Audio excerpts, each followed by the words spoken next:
ఈరోజు ప్రభు మనతో సెలవిచ్చిన మాట, నీవు ఘనకార్యములు పొనుకొని విజయం నొందుదువుగాక.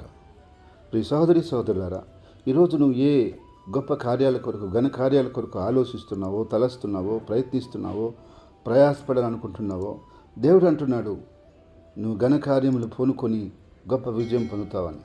అది నీ ఉద్యోగ విషయంలో కావచ్చు, వ్యాపార విషయంలో కావచ్చు, నీ బిడ్డల యొక్క భవిష్యత్తు విషయంలో కావచ్చు, నువ్వు చేస్తున్న పరిసర విషయంలో కావచ్చు, నీ కలిగిన సమస్త విషయాల్లో ఏ విషయాల్లో నువ్వు ఘన కార్యాలు పూనుకొని తలంచుతున్నావో, ఆలోచిస్తున్నావో వాటిని పూనుకో, వాటిని గురించి ముందుకెళ్ళు.